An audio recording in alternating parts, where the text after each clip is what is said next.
প্রতিমন্ত্রীর পদমর্যাদায় ডক্টর জাহিদুর রহমান, প্রধানমন্ত্রীর তথ্য উপদেষ্টা, তিনি গিয়েছিলেন দিল্লিতে গত রোববারে। কিন্তু ভারতের দিল্লি ইন্দিরা গান্ধী এয়ারপোর্টে ইমিগ্রেশন অফিসাররা তার ব্যাকগ্রাউন্ড চেক করতে গিয়ে সময় নিয়েছিল। ঢাকার পত্রপত্রিকার যে রিপোর্ট বা কলকাতার পত্রপত্রিকার যে রিপোর্ট মতে সেটা বোঝা যায় এটি একটি স্বাভাবিক প্রক্রিয়া। এয়ারপোর্টে নামার পরে যদি হাই প্রোফাইল কোনো ব্যক্তির ব্যাকগ্রাউন্ড চেক করা হয়, তাহলে সেখানে যদি জটিলতা থাকে, যেমন জটিলতা ছিল ডক্টর জাহিদুর রহমানের ব্যাপার, তিনি নজরদারির লিস্টে ছিলেন। কারণ তিনি যখন ইউটিউব চ্যানেলে কথা বলতেন, নিজস্ব চ্যানেলে, যেটির নাম ছিল সম্ভবত জাহিদ টক্স, সেখানে তিনি প্রচণ্ড ভারত বিরোধী কথাবার্তা বলতেন, যে কারণে তিনি নজরদারির তালিকায় তার নামটি ছিল। পরবর্তীতে কিন্তু সেই নামগুলি উঠে যায় তিনি যখন প্রধানমন্ত্রীর তথ্য উপদেষ্টা হন, কিন্তু সেটা হয়তো ইমিগ্রেশনের লিস্টে আসে নাই। তাই ইমিগ্রেশন তাদেরকে, এমনিতেই বলি, দিল্লির ইমিগ্রেশন এমনিতেই একটু কড়াকড়ি, বিশেষ করে American, British immigration, Delhi immigration একটু কড়াকড়ি।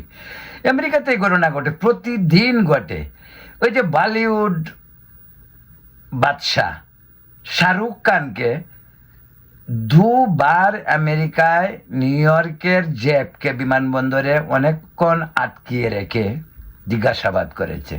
তো জাহিদ তো নিশ্চয়ই বলিউড বাদশাহ শাহরুখ খানের চেয়ে গুরুত্বপূর্ণ ব্যক্তি নয়।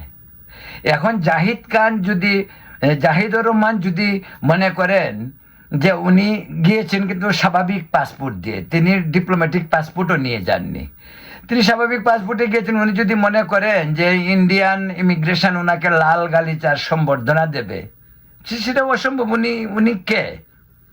উনার যদি বিরুদ্ধে যদি নজরদারির ইসে থাকে, প্রতিবন্ধকতা থাকে, যদি সেটি উঠে গেছে, কিন্তু সেটি তো এয়ারপোর্টের যে ইমিগ্রেশন অফিসার তাদের তো চেক করার অধিকার আছে। আমার যেটা মনে হয়, ডক্টর জাহিদ তো এমনিতে একটু হাইপার টাইপের এবং ভারত বিরোধী মুখ হিসেবেই পরিচিত। দিল্লি এয়ারপোর্টের ইমিগ্রেশন অফিসারের যে কথাবার্তাগুলি বা যে কালক্ষেপণ বা সময়টা গেছে, সেটা হয়তো উনি মানে মানতে পারেননি। তার হয়তো ধৈর্যচ্যুতি ঘটেছে, যে কারণে তিনি মেজাজ হারিয়েছেন। তাকে তো পারমিশন দেওয়া হয়েছে, যদ্দূর আমরা জানতে পেরেছি। তাকে কিছুক্ষণ জিজ্ঞাসাবাদ করার পরে যখন সব ক্লিয়ারেন্স আসলো ডিপ্লোম্যাটিক চ্যানেল থেকে, যখন সব কিছু ক্লিয়ার হলো, তাকে অনুমতি দিল যাওয়ার জন্য। কিন্তু তখন তিনি রাগ করে, ভাই, গুসা করলে কি সব কাজ হয়? আপনি তো ব্যাকলিস্টে ছিলেন, আপনি তো ভারত বিরোধিতা বা ভারতের যে কোনো একটা কারণে হোক, অ্যাজ এ ইউটিউবার আপনাকে ব্লক করেছিল, নজরদারিতে আপনি ছিলেন। তো আপনাকে এখন আপনি হাই প্রোফাইল প্রধানমন্ত্রীর মন্ত্রী পদমর্যাদায় হয়েছেন, ভালো কথা, কিন্তু তাই বলে আপনার ব্যাকগ্রাউন্ড চেক করবে না, আর ওইটার জন্য যদি ইমিগ্রেশন অফিসার একটু সময় নেয়, তাতে আপনার ধৈর্যচ্যুতি ঘটার কারণটা কি? এই ঘটনায় অহরহ ইংল্যান্ডে হিথ্রো বিমানবন্দরে বা নিউ ইয়র্কের জেএফকে বিমানবন্দরে এই সমস্ত ঘটনা অহরহ ঘটে। ইন্ডিয়াতেও এর আগেও ঘটেছে এই ধরনের ঘটনা। তারা তো ব্যাকগ্রাউন্ড চেক করবেই।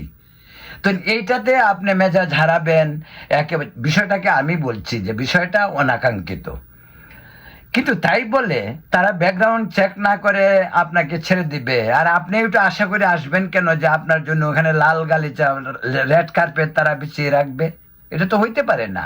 আপনাকে বুঝতে হবে, আজকে ধরে না যে আমাদের মাননীয় প্রধানমন্ত্রী তারেক রহমান সাহেব তো লন্ডনে যখন ছিলেন, তিনি কোনো দেশে যেতে পারতেন না, ইভেন তো আমেরিকাও আসতেন, কিন্তু আজকে তার প্রবলেম হবে?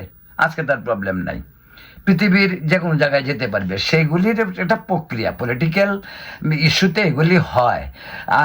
আপনি ডাক্তার জাহিদ রহমান, আপনি অনেক ইউটিউবে আপত্তিকর কথা বলেছেন, ভারতীয় বিরুদ্ধে কথা বলেছেন, বিষোদ্গার ছড়িয়েছেন, মানুষকে উত্তেজিত করেছেন। সেই সমস্ত কারণে হয়তো আপনাকে তারা নজরদারিতে রেখেছিল, কিন্তু সেটাও তো তারা উইথড্র করেছে। কিন্তু আপনাকে চেক করতে পারবে না ব্যাকগ্রাউন্ড এয়ারপোর্টে। এটা কোন ধরনের? বাংলাদেশেও যদি যে কোনো লোক যায়, সেই লোক যদি হাই প্রোফাইল হয় তার ব্যাকগ্রাউন্ড চেক তারা করবেই, সেটাই নিয়ম, সেটা যে দেশেই যাক।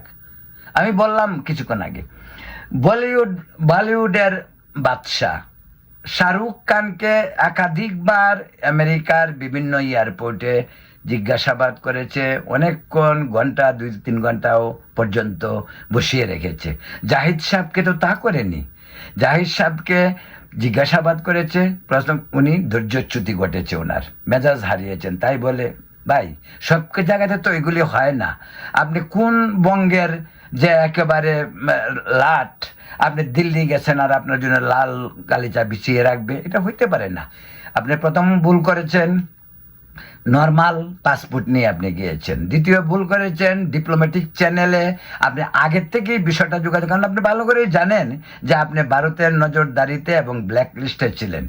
যাই হোক, আপনি গেছেন, ঠিক আছে, আর আপনি ওখানে যাওয়ার দরকারটা কি?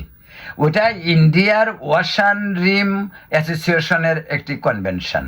সেই কনভেনশনে আপনার যাওয়ার দরকারটা কি? আপনি তো এমনিও চিরাচরিত ভারত বিরোধী লোক, আপনার তো যাওয়ার দরকার নাই। আপনি তথ্যমন্ত্রীর বা তথ্য উপদেষ্টা হয়েছেন যে শখে, দেশের অন্য জিনিস, কিন্তু ওইটা যাওয়ার আগে তো আপনার ওই জিনিসটা সেট আপ করতে হবে। তারা তো বলছে, দিল্লি এয়ারপোর্ট থেকে আপনাকে বলছে আজ আপনার নাম নজরদারিতে ব্ল্যাক লিস্টে ছিল, কিন্তু এটা রিমুভ হয়েছে, কিন্তু রিমুভ হওয়ার পরের যে লিস্ট ইমিগ্রেশনে আসে সেটা আসে নাই দেখেই কম্পিউটারে হয়তো আপনার নামটি ব্ল্যাক লিস্টে রয়ে গেছে, যে কারণে তারা জিজ্ঞাসাবাদ করেছে। পরে তারা যখন ডিপ্লোম্যাটিক চ্যানেলে কথা বলেছে, তারপর সে আপনাকে যেতে দিচ্ছে। কিন্তু এখন আপনি যদি 40 মিনিট 1 ঘন্টা বসে থাকেন, আপনি যদি খুব অপমান বোধ করেন, আপনাকে কেন জিজ্ঞাসাবাদ করবে? আরে ভাই, আপনি তো প্রেসিডেন্ট ট্রাম্প আসেন নাই বা তারেক রহমান যান নাই যে আপনাকে তারা জিজ্ঞাসাবাদ করবে না। যাই হোক, এইগুলি এক ধরনের বাড়াবাড়ি। যেহেতু আপনি নিজেও ভারত বিরোধী এবং আপনি ভারতে ঘটনা ঘটেছে, এই জিনিসটাকে আপনি সেন্সিটিভ ভাবে তৈরি করার জন্য চেষ্টা করছেন। আপনি এমন কোনো ব্যক্তি না যে ভারতে যাবেন আর আপনাকে ব্যাকগ্রাউন্ড চেক না করে আপনাকে ঢুকিয়ে দেবে। আজকে আমি ভারতে যদি যাই, আমার নামেও যদি ব্ল্যাক লিস্টে কিছু থাকে, আমাকেও তারা জিজ্ঞাসা করবে, তাদের রাইট আছে। আপনি তো যাই হোক প্রধানমন্ত্রীর উপদেষ্টা হিসাবে সবশেষে আপনাকে ঢুকতে দিচ্ছে। এমন হইতে পারে আমার নামে ব্ল্যাক লিস্টে থাকলে হয়তো আমি তো আর কোনো প্রধানমন্ত্রীর উপদেষ্টা না, আমাকে তো ঢুকতেই দিবে না। হইতেই পারে। প্রতিটি দেশের ইমিগ্রেশন, তাদের জন্য আইনটাই আলাদা, তারাই এয়ারপোর্টে সুপ্রিম।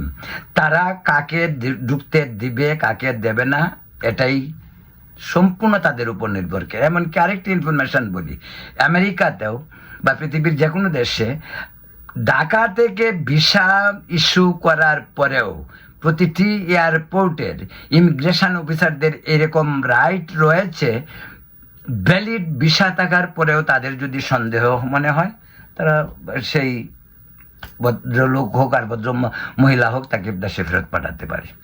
এখন এই পর্যন্তই। ভালো থাকুন।